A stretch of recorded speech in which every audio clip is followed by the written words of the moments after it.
अधूरा अंतिम संस्कार। शमशान वो जगह जहां जीवन की यात्रा खत्म होती है, जहां आग भी हमेशा के लिए शांति नहीं दे पाती। ऐसा कहा जाता है कि कुछ आत्माएं ऐसी होती है जो सिर्फ शरीर नहीं बल्कि अपने अंतिम संस्कार के पूरे होने का इंतजार करती है, और अगर वो पूरा न हो तो वे वापस आती है अपनी चिता को पूरा करने के लिए। प्रकाश एक 40 साल का चौकीदार है जो कई सालों से इस रामपुर घाट पर काम करता है। वह भूतों पर यकीन नहीं करता, पर घाट का सन्नाटा उसे हमेशा बेचैन रखता है। 10 बज गए। रोज की तरह आज भी ठंड है। ये सन्नाटा ही असली भूत है। कोई नहीं आता, सिर्फ मैं और बुझ चुकी राख। नई चिता की खोज। प्रकाश आज की रात अलग थी।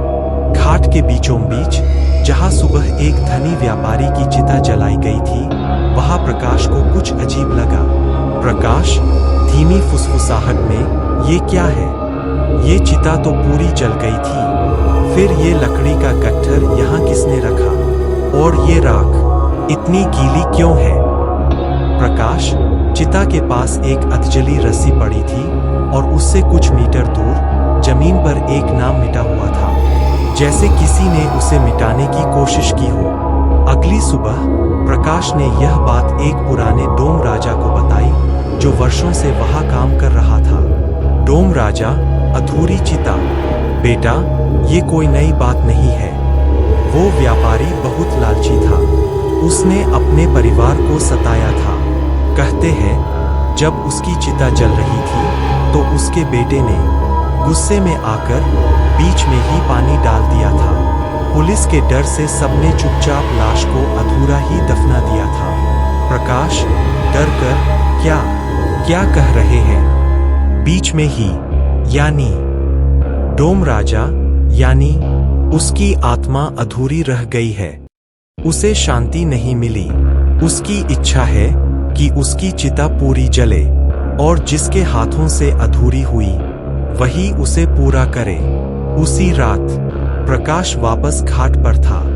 रात के 2 बजे शमशान घाट का तापमान अचानक गिर गया। प्रकाश कांपते हुए, ठंड, इतनी ठंड कहाँ से आ गई? वह देखता है कि जिस जगह व्यापारी की चिता जली थी वहां राख में से अजीब सा धुआं उठ रहा है। उस धुएं में से एक डरावनी पतली आवाज आती है।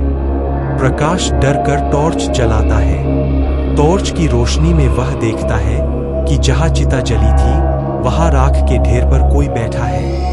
धुएं और परछाई के बीच उसका शरीर आधा जला हुआ दिख रहा है। प्रकाश, कौन है वहां? भागो यहां से। आवाज तेज और दर्द भरी, मेरा काम अधूरा है, मुझे पूरा करो। प्रकाश भागने की कोशिश करता है, लेकिन उसके पैर जमीन से चिपक जाते हैं। तुमने देखा था, तुमने सुना था, अब तुम गवाह हो। मेरी चिता पूरी करो। प्रकाश के सामने उस अधजली आत्मा की परछाई भयानक रूप लेने लगती है। उसकी आंखें कोयले की तरह जल रही थीं। प्रकाश रोते हुए, मैं क्या कर सकता हूँ? आत्मा, कल रात मेरे बेटे ने मुझे अधूरा छोड़ा था। अब तुम मेरी चिता की आखिरी लकड़ी लगाओगे। अगर नहीं तो तुम भी अधूरी मौत मरोगे, और तुम्हारी आत्मा भी इसी घाट पर सड़ती रहेगी। अचानक जमीन से लकड़ी के गट्ठर खुद ब खुद हवा में तैरने लगते हैं और चिता की जगह पर जमा होने लगते हैं। आत्मा प्रकाश को मजबूर करती है कि वह जलती हुई लकड़ी लेकर चिता को पूरा करे। प्रकाश डर के मारे थर-थर कांप रहा है। जब प्रकाश आग लगाने ही वाला होता है, तभी डोम राजा के बताए शब्द उसे याद आते हैं। उसे आग नहीं, मुक्ति चाहिए। प्रकाश चिल्लाकर, मैं तुम्हारी चिता पूरी नहीं करूंगा, तुम्हें मुक्ति चाहिए, अपनी लालच छोड़ो। आत्मा चीखते हुए, नहीं, आग। अचानक आत्मा का हाथ प्रकाश की ओर बढ़ता है। वह हाथ पूरी तरह से जला हुआ और भयानक था। सुबह जब लोग घाट पर आए तो उन्होंने देखा प्रकाश बेहोश पड़ा था। उसके हाथ और पैर बुरी तरह जले हुए थे, लेकिन चिता पर कोई नहीं था। सिर्फ गीली राख और अधजली रस्सियां थीं।